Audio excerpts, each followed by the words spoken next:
Hello students, welcome to my YouTube channel math करो। तो students, आज हम जो बात करने वाले हैं वो हैं 10th क्लास के टॉप इम्पोर्टेंट ऑब्जेक्टिव क्वेश्चंस के बारे में। ठीक है, बहुत ही अच्छे सवाल हैं, एक एक चुन चुन के सवाल लेकर आया हूं, इसलिए ध्यान से देखना, लास्ट तक वीडियो देखना, आपके लिए इम्पोर्टेंट होने वाली है क्योंकि ये क्वेश्चन आपको पास करा सकते हैं और अच्छे नंबर भी दिला सकते हैं। इसलिए वीडियो को बिल्कुल भी स्किप मत करना और लास्ट तक देखना।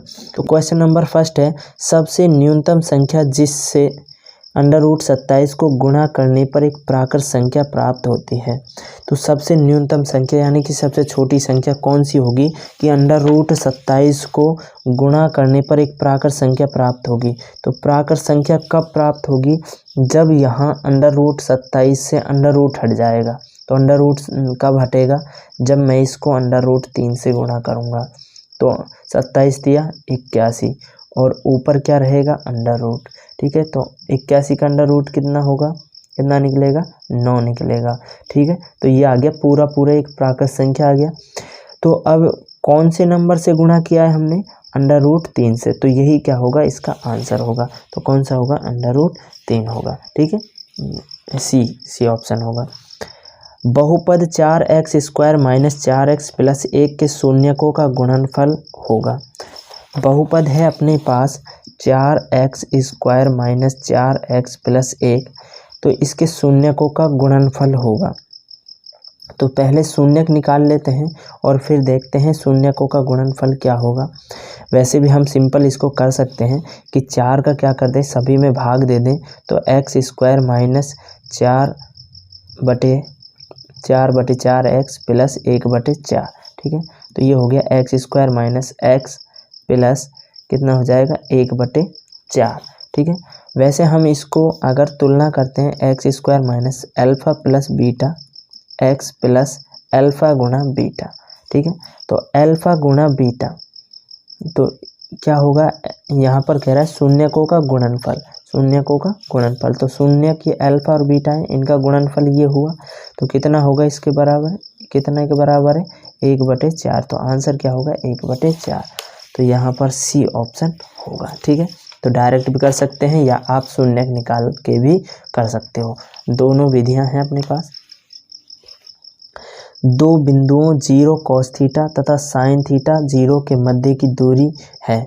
तो दो बिंदु हैं ये इस तरीके से, 0 cos थीटा और sin थीटा 0। तो आपको पता है दूरी सूत्र क्या होता है? दूरी सूत्र होता है √x2 - x1 का whole square plus y2 - y1 का होल स्क्वायर। तो x2 का मान है sin थीटा माइनस x1 का मान है 0 प्लस y2 का मान है 0, y1 का मान है cos थीटा का होल स्क्वायर और ऊपर है अंडर रूट। साइन में से 0 घटाएंगे तो साइन ही बचेगा यानी कि sin² थीटा। 0 में से cos थीटा घटाएंगे तो माइनस cos थीटा बचेगा और ऊपर स्क्वायर है। तो sin² theta plus cos² theta under root, और इन sin² theta plus cos² theta का मान कितना होता है? 1, और 1 का रूट निकालेंगे कितना आएगा? 1। तो हमारा ऑप्शन कौन सा होगा इसमें से? ए ऑप्शन होगा। ठीक है, बहुत ही अच्छे क्वेश्चन है, ध्यान से देखना। समीकरण निकाय x + y = 7 और x - y = 1 का हल है। तो क्या हल होगा? देखो, x + y = 7 और x - y = 1। तो इसको विलोपन विधि से कर सकते हैं। ठीक है, समीकरण 1 ये हो गई, समीकरण 2 ये हो गई। दोनों को जोड़ने की बात होगी तो ये प्लस माइनस के साइन के साथ है। ठीक है, x और x 2x बराबर 7 और 1 8, x बराबर 8/2 यानी कि कितना आ जाएगा? 4।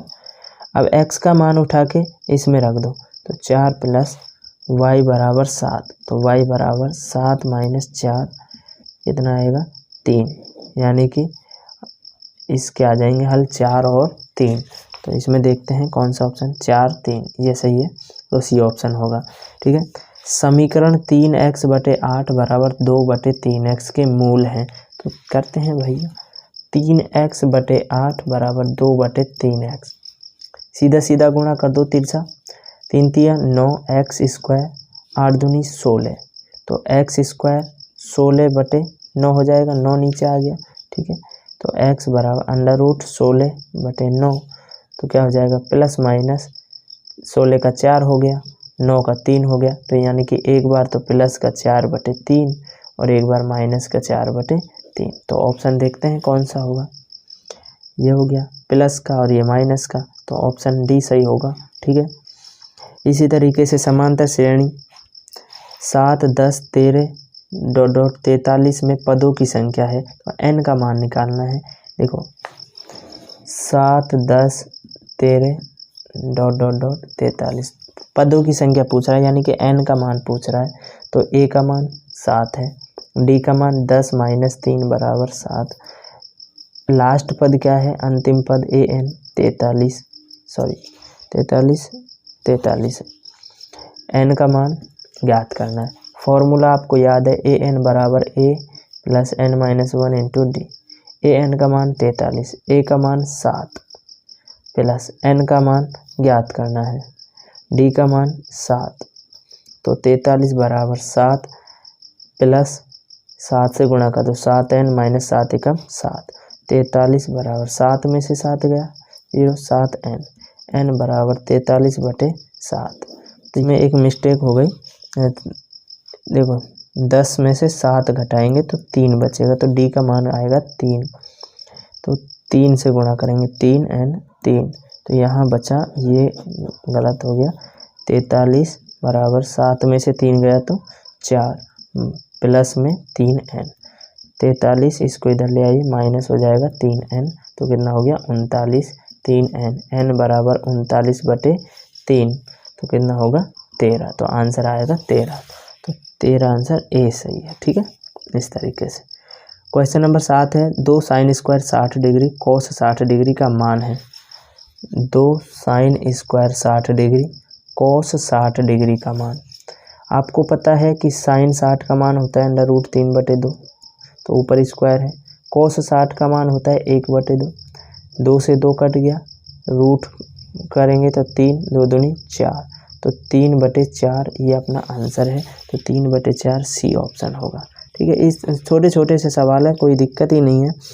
क्वेश्चन नंबर 8 है, एक 6 सेंटीमीटर त्रिज्या वाले वृत्त पर किसी बाह्य बिंदु ए से स्पर्श रेखा की लंबाई 8 सेंटीमीटर है। बिंदु ए से वृत्त के केंद्र की दूरी होगी, यानी कि सिंपल सी बात है भैया, ये अपना एक वृत्त है और कोई बाह्य बिंदु है, ये मान लीजिए ए, ठीक है। इस पर इस तरीके से ये ए है और ये केंद्र है ओ, त्रिज्या है 6 सेंटीमीटर, त्रिज्या है 6 सेंटीमीटर, स्पर्श रेखा की लंबाई है 8 सेंटीमीटर, और अगर इसको मिला दिया जाए तो ये ओ ए, ये बाह्य बिंदु से केंद्र को मिला दिया, ओ ए हो गया, तो इसी की ये लंबाई पूछ रहा है। अब आपको पता है कि त्रिज्या और स्पर्श रेखा के मध्य में 90 डिग्री का कोण बनता है। 90 डिग्री के सामने वाली भुजा कर्ण होती है, ये लंब हो, ये आधार हो गया और ये लंब हो गया। बेसिक से देखें तो अब इसमें पाइथागोरस प्रमेय यूज कर सकते हैं। क्या होता है, कर्ण स्क्वायर बराबर लंब स्क्वायर प्लस आधार स्क्वायर। लंब कितना है 6, 6 का स्क्वायर, आधार 8 है, 6 × 6 = 36, 8 × 8 = 64, तो कितना हो जाएगा 100 हो जाएगा। ये तो हो गया कर्ण स्क्वायर का मान। कर्ण का निकालेंगे तो √100, तो कितना आएगा 10 सेंटीमीटर। ऑप्शन कौन सा है, ऑप्शन आपका है ऑप्शन 10, ये डी सही है। क्वेश्चन नंबर 9, यदि अर्धवृत्त का व्यास 14 सेंटीमीटर है तो अर्धवृत्त का परिमाप होगा। अर्धवृत्त है, ये अर्धवृत्त हो गया, अर्धवृत्त का व्यास यहाँ से यहाँ तक 14 सेंटीमीटर है, त्रिज्या कितनी हो जाएगी आधी, यानी कि 7 सेंटीमीटर। पूछ रहा है कि परिमाप क्या होगा।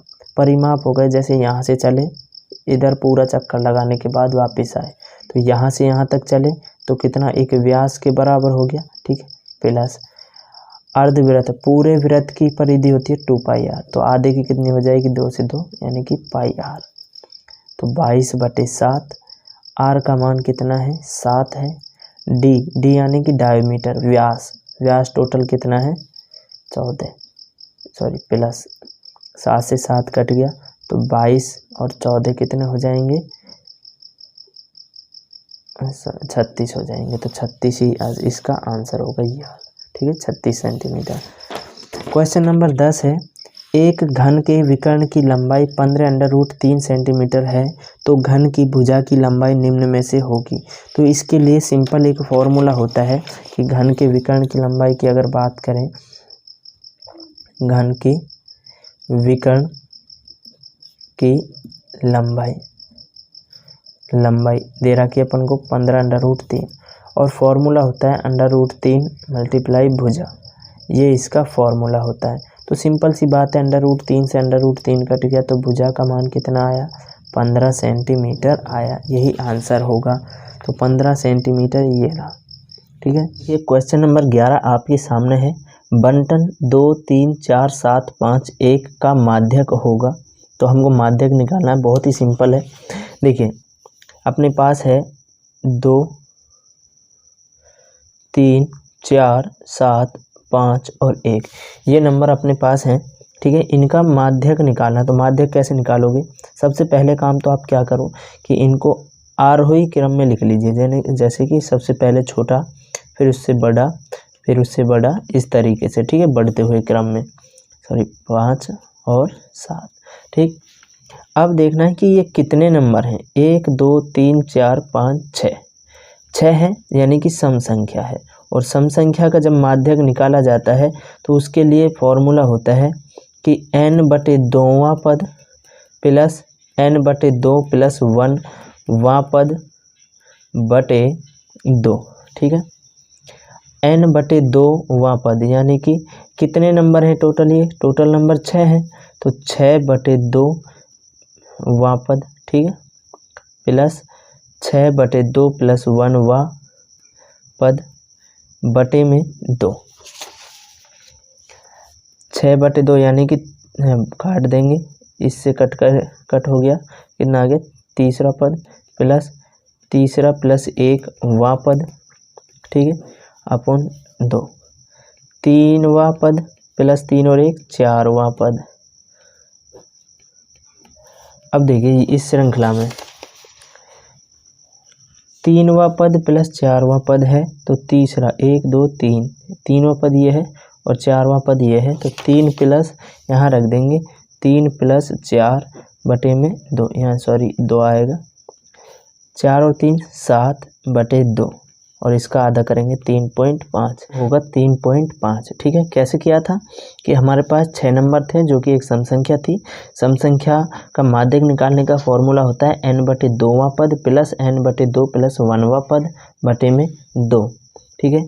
n का मान अपने पास 6 है, यानी कि टोटल नंबर कितने हैं, 6 हैं, तो 6/2, 2 से कट करेंगे 3वां आ जाएगा, प्लस 6/2 प्लस 1, तो 6 में 2 का भाग लगाएंगे 3 आ गया, प्लस 1 यानी कि 4वां पद बटे में 2 चल ही रहा है शुरू से, तो तीसरा पद प्लस चौथा पद यानी कि 3वां पद और 4वां पद कौन कौन सा है, 1 2 3, 3वां पद ये हो गया, 4वां पद ये हो गया, तो 3 प्लस 4/2, 3 और 4 7/2, भाग देंगे कितना आ गया, 3.5, यही अपना माध्यक होगा। देखते हैं कौन सा ऑप्शन होगा, तो 3.5 यानी कि सी ऑप्शन अपना सही है, सी ऑप्शन सही है, ठीक है, ये इस तरीके से।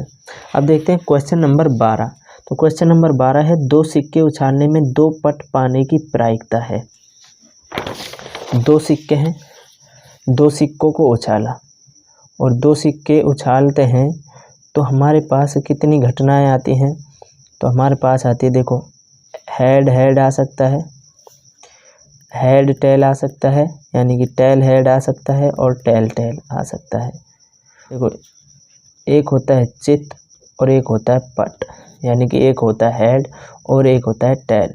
तो 2 पट आने की प्रायिकता यानी कि टेल टेल आने की प्रायिकता कितनी बार आ रहा है, वो 4, टोटल कितनी घटनाएं, 1 2 3 4 घटनाएं हो रही है, उनमें से कितनी बार आ रहा है, 1 बार, तो बटे में 4, तो यही इसकी क्या होगी, प्रायिकता 1/4। तो ऑप्शन अपना होगा डी ऑप्शन सही होगा, ठीक है।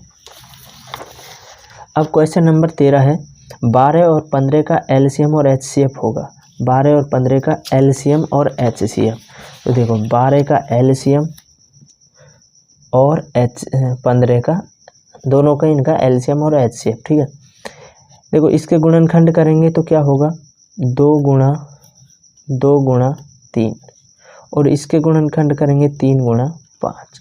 तो अगर मैं एचसीएफ की बात करता हूँ तो इन दोनों में जो भी कॉमन होगा वही क्या होगा, हमारा एचसीएफ होगा। तो इसमें दोनों में कॉमन है 3, तो 3 तो ये हो गया एचसीएफ। एलसीएम की बात करते हैं तो देखो कॉमन जो नंबर है वो लिख लेते हैं और बाकी जो भी नंबर छूटे हुए हैं उनको भी इसमें गुणा कर लेते हैं। तो 2 गुणा 5 ये है, ठीक है। 3 दूनी 6, 6 दूनी 12, 12 पंजू 60। तो एचसीएफ आपके पास क्या आ गया 3 और एलसीएम आ गया 60। तो देखते हैं आंसर कौन सा, 60 और 3। तो ये ए ऑप्शन अपना सही होगा। क्वेश्चन नंबर 14 है, बहुपद में 3x² + 4x - 2 शून्यकों की संख्या होगी। बहुत ही सिंपल है, डायरेक्ट अपन देख के बता सकते हैं कि बहुपद की जो भी अधिकतम घात होगी उतने ही उसके शून्यक होंगे। तो ये बहुपद द्विघात बहुपद है, इसमें अधिकतम घात कितनी है, 2 है, तो इतने ही क्या होंगे उसके शून्यक होंगे। तो बी ऑप्शन अपना सही होगा, ठीक है। क्वेश्चन नंबर 15 है, मूल बिंदु के निर्देशांक होंगे। तो आपको पता है कि ग्राफ अपन जब बनाते हैं इस तरीके से, ये एक्स अक्ष होता है एक्स डैश, वाई अक्ष और वाई डैश, और ये दोनों जहाँ पर कट करते हैं वो मूल बिंदु कहलाता है, मूल बिंदु, ठीक है। और मूल बिंदु के निर्देशांक होते हैं 0 0, क्योंकि दोनों 0 0 पॉइंट पर कट करते हैं, ठीक है। तो याद रखना ये 1 नंबर का इंपॉर्टेंट क्वेश्चन है। यदि 2x + y = 6 हो तो इसको संतुष्ट करने वाला युग्म है। 2x + y = 6 है, तो इसमें जो भी आंसर है इनमें से कौन सा इस समीकरण को संतुष्ट करता है। तो ये संतुष्ट का मतलब है कि इनमें मान रखें तो 6 आना चाहिए, ठीक है, x और y का। देखो 1 और 2 है तो x के स्थान पर 1 और 2 है, तो x के स्थान पर 1 और y के स्थान पर 2 रखते हैं, यानी कि 1 रखा और 2 रखा, तो कितना आ गया, 2 एकम 2 + 2 यानी कि 4 आया। तो ये संतुष्ट नहीं करता, ठीक है। सेकंड है 2 और 1, 2 रखते हैं और 1 रखते हैं, x के स्थान पर 2 रखो, 2 रखा +1, तो 2 दूनी 4 + 1 यानी कि 5। तो ये भी नहीं करता क्योंकि 5 आया है। अब सी ऑप्शन 2 और 2, 2 और 2 रखते हैं, तो x के स्थान पर 2 रखो +2, 2 दूनी 4 + 2 यानी कि 6 ही अपना आंसर है, और ये राइट हैंड साइड, ठीक है। तो ये आ गया, इसका मतलब है कि हमारा ये वाले बिंदु सही हैं, तो 2 और 2 ये सी पॉइंट सही है, ठीक है। क्वेश्चन नंबर 17 है, समीकरण ax² + bx + c = 0 a ≠ 0 के मूल वास्तविक नहीं होंगे यदि वास्तविक नहीं होंगे। देखो कोई भी जब द्विघात समीकरण हमको दी जाती है तो उसका व्यापक रूप इस रूप में होता है, ठीक है, ये व्यापक रूप है। अब 3 कंडीशनें होती हैं कि 2 भिन्न, देखो पूरा बता रहा हूँ मैं इस क्वेश्चन में, 2 भिन्न वास्तविक मूल होंगे, ठीक है, 2 समान वास्तविक मूल होंगे और कोई वास्तविक मूल नहीं होगा, कोई वास्तविक मूल नहीं होगा। तो इन कंडीशन में फॉर्मूला होता है जो विविक्त कर होता है, डी से डिनोट करते हैं विविक्त कर को। अगर इसका फॉर्मूला होता है b² - 4ac, अगर ये मान 0 से बड़ा होता है तो 2 भिन्न वास्तविक मूल होंगे। अगर b² - 4ac का मान 0 के बराबर होता है तो 2 समान वास्तविक मूल होंगे, और अगर b² - 4ac का मान 0 से कम होता है तो इस कंडीशन में कोई भी वास्तविक मूल नहीं होगा। अब देखो क्वेश्चन जो कह रहा है वो देखते हैं, मूल वास्तविक नहीं होंगे, तो कौन सी कंडीशन में नहीं हो रहे, इस कंडीशन में, और कौन सा ऑप्शन है ये, ए ऑप्शन है, ठीक है, तो ये सही होगा। क्वेश्चन नंबर 18, एक समांतर श्रेणी 3 7 11 15 के लिए सार्वंतर होगा। सिंपल सी बात है, A2 में से A1 घटा दो, यानी कि दूसरे नंबर में से पहले नंबर की घटा दो, 7 में से 3 गया 4, तो इनका सभी का जो अंतर है वो 4 4 ही होगा, ठीक है। तो डी का मान जो अपना आएगा सार्वंतर का मान वो 4 आएगा, तो डी ऑप्शन सही। क्वेश्चन नंबर 19 है, 2 sin 45 cos 45 का मान होगा। देखिए 2 sin 45 और cos 45, 2 गुणा sin 45 का मान होता है 1/√2, cos 45 का मान भी होता है 1/√2, 2 का ऊपर वाले नंबर से गुणा करेंगे 2, √2 का √2 से करेंगे तो 2 आएगा, 2 से 2 कट गया, कितना आ गया 1, और यही अपना आंसर है। देखिए एक अपना आंसर सी पॉइंट। एक वृत्त की कितनी स्पर्श रेखाएं हो सकती हैं? एक वृत्त की कितनी स्पर्श रेखाएं हो सकती हैं? अनंत स्पर्श रेखाएं हो सकती हैं। ठीक। क्वेश्चन नंबर 21 है, वृत्त का क्षेत्रफल ज्ञात करने का सूत्र है। बहुत ही सिंपल है, पाई आर स्क्वायर होता है, ये तो आपको पता ही है। ठीक है। यदि एक बेलन की ऊंचाई 11 सेंटीमीटर है तथा उसका वक्र पृष्ठ क्षेत्रफल 968 सेंटीमीटर स्क्वायर है तो बेलन की त्रिज्या ज्ञात कीजिए। वक्र पृष्ठ क्षेत्रफल दे रखा है 968 और ऊंचाई दे रखी है h दे रखा है 11 सेंटीमीटर। बेलन का वक्र पृष्ठ क्षेत्रफल क्या होता है? बेलन का, ये तो आपको याद है, 2πRh होता है और इसमें दे रखा है 968। ठीक है। 2 पाई का मान 22/7, r का मान अपन को ज्ञात करना है, h का मान 11 बराबर 968। कट रहा हो तो काट दीजिए, नहीं कट रहा तो ऐसे लिखते हैं r बराबर 968 है। ठीक है। इसका नीचे वाला इधर जाकर गुणा हो जाएगा और जो ऊपर जो भी नंबर है वो सभी यहाँ पर आ जाएंगे। ठीक है। अब देखते हैं, काटते हैं, किसी नंबर से कट रहा है तो 2 से अगर इसको मैं काटता हूँ तो 2 चौके 8, 2 8 16, 2 चौके 8। 22 से काटता हूँ तो 22 22 484। 11 से काटता हूँ तो 11 दूनी 22, तो 7 दूनी 14 सेंटीमीटर। तो त्रिज्या आ गई 14 सेंटीमीटर। ऑप्शन होगा अपना डी। ठीक है। अब है बंटन 7 4 5 3 4 3 4 1 2 का बहुलक होगा। तो बहुलक का बहुत ही सिंपल फंडा है। कैसे? आपको देखना है कि जो सबसे ज़्यादा बार नंबर आ रहा है वही बहुलक होगा। तो देखो 7 एक बार आ रहा है, 4 1 2 3 बार आ रहा है, 5 एक बार आ रहा है, 3 2 बार आ रहा है। तो सबसे ज़्यादा बार जो आ रहा है वो है 4। ठीक है। तो यही इसका आंसर होगा। ठीक है। क्वेश्चन नंबर 24 है, एक पासे को एक बार फेंका जाता है, अभाज्य को प्राप्त करने की प्रायिकता। देखो भैया, एक पासा है, पासा होता है जो आप लूडो खेलते हैं। ठीक है। तो उसमें 6 नंबर तक अंक लिखे हुए होते हैं, 6 नंबर तक। ठीक है। कितने टोटल घटनाएं कितनी हो जाएंगी? 6 हो जाएंगी। अब इसमें कह रहा है कि अभाज्य संख्या आने की प्रायिकता। तो अभाज्य संख्या होती है 2 3 और 5। तो यहाँ पर कितनी संख्या हो गई? ये 3 हो गई। ठीक है। तो क्या होता है कि अनुकूल परिणाम बटे कुल संभावित परिणामों की संख्या। तो 3 तो इसका अनुकूल परिणाम हो गए और कुल संभावित परिणाम कितने? 6। तो 3 एकम 3, 3 दूनी 6। तो कितना आ गया प्रायिकता? 1/2। कौन सा ऑप्शन सही है? हमारा ऑप्शन सही है ए। ठीक है। तो ये अपना क्वेश्चन थे। तो बहुत ही अच्छे क्वेश्चन थे। अगर आपको वीडियो अच्छी लगी है तो वीडियो को लाइक कर दो, शेयर कर दो, कमेंट कर दीजिए कैसी लगी वीडियो और चैनल को सब्सक्राइब कर दीजिए। Thanks for watching. Please subscribe my YouTube channel math करो। Thank you.